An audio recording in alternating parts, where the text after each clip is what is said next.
नमस्कार, आप देख रहे हैं दैनिक सवेरा कश्मीर। मैं हूं आपके साथ मोहम्मद उसामा। जम्मू कश्मीर में टूरिज्म सेक्टर की रौनक फिर से लौट आई है। आपको बता दें कि बर्फबारी शुरू होते ही सैलानियों ने पहाड़ी इलाकों का रुख करना शुरू कर दिया है। सैलानियों का सैलाब आने से होटल कारोबार और टूरिज्म इंडस्ट्री से जुड़े लोग भी बेहद खुश नजर आ रहे हैं। जम्मू कश्मीर में टूरिज्म सेक्टर का मंच फिर से सज गया है और उसकी वजह है यहाँ होने वाला स्नोफॉल।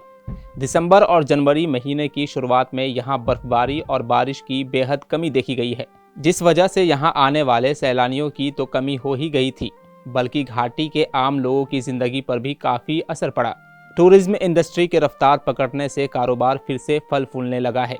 हाल ही में जम्मू कश्मीर के दूध पथरी में हुई बर्फबारी से सैलानियों की आमद में पहले के मुकाबले इजाफा हुआ है। आपको बता दें कि बर्फबारी के बाद दूध पथरी की वादियों बेहद खूबसूरत हो गई है।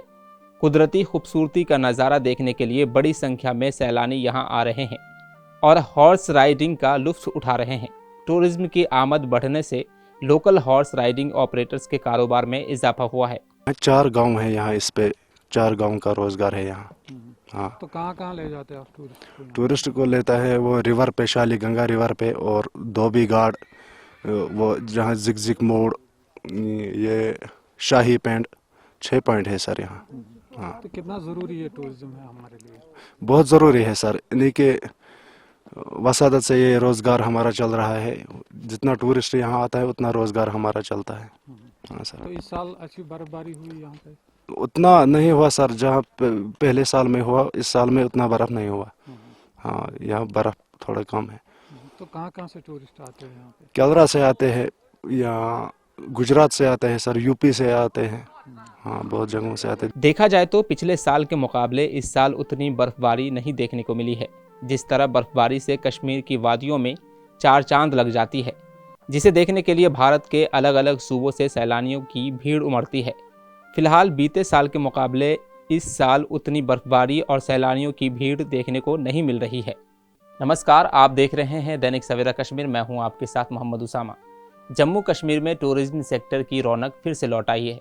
आपको बता दें कि बर्फबारी शुरू होते ही सैलानियों ने पहाड़ी इलाकों का रुख करना शुरू कर दिया है। सैलानियों का सैलाब आने से होटल कारोबार और टूरिज्म इंडस्ट्री से जुड़े लोग भी बेहद खुश नजर आ रहे हैं। जम्मू कश्मीर में टूरिज्म सेक्टर का मंच फिर से सज गया है और उसकी वजह है यहाँ होने वाला स्नोफॉल। दिसंबर और जनवरी महीने की शुरुआत में यहाँ बर्फबारी और बारिश की बेहद कमी देखी गई है, जिस वजह से यहाँ आने वाले सैलानियों की तो कमी हो ही गई थी, बल्कि घाटी के आम लोगों की जिंदगी पर भी काफी असर पड़ा। टूरिज्म इंडस्ट्री के रफ्तार पकड़ने से कारोबार फिर से फल फूलने लगा है। हाल ही में जम्मू कश्मीर के दूध पथरी में हुई बर्फबारी से सैलानियों की आमद में पहले के मुकाबले इजाफा हुआ है। आपको बता दें कि बर्फबारी के बाद दूध पथरी की वादियों बेहद खूबसूरत हो गई है। कुदरती खूबसूरती का नज़ारा देखने के लिए बड़ी संख्या में सैलानी यहाँ आ रहे हैं और हॉर्स राइडिंग का लुत्फ उठा रहे हैं। टूरिज्म की आमद बढ़ने से लोकल हॉर्स राइडिंग ऑपरेटर्स के कारोबार में इजाफा हुआ है। 4 गांव है यहाँ, इस पे 4 गांव का रोजगार है यहाँ। हाँ, तो कहाँ ले जाते हैं आप टूरिस्ट को लेता है वो रिवर पे, शाली गंगा रिवर पे, और धोबी घाट, वो जहाँ जिग मोड़, ये शाही पेंट, 6 पॉइंट है सर यहाँ। हाँ, तो कितना ज़रूरी है टूरिज्म है हमारे लिए? बहुत ज़रूरी है सर। इन्हीं के वसादत से ये रोज़गार हमारा चल रहा है। जितना टूरिस्ट यहाँ आता है उतना रोज़गार हमारा चलता है। हाँ सर। तो इस साल अच्छी बर्फबारी हुई यहाँ पे? उतना नहीं हुआ सर, जहाँ पहले साल में हुआ, इस साल में उतना बर्फ़ नहीं हुआ। हाँ, यहाँ बर्फ़ थोड़ा कम है। तो कहाँ से टूरिस्ट आते हैं यहाँ पे? केलरा से आते हैं, या गुजरात से आते हैं सर, यूपी से आते हैं। हाँ, बहुत जगहों से आते हैं। देखा जाए तो पिछले साल के मुकाबले इस साल उतनी बर्फबारी नहीं देखने को मिली है। जिस तरह बर्फबारी से कश्मीर की वादियों में 4 चांद लग जाती है, जिसे देखने के लिए भारत के अलग अलग सूबों से सैलानियों की भीड़ उमड़ती है। फिलहाल बीते साल के मुकाबले इस साल उतनी बर्फबारी और सैलानियों की भीड़ देखने को नहीं मिल रही है।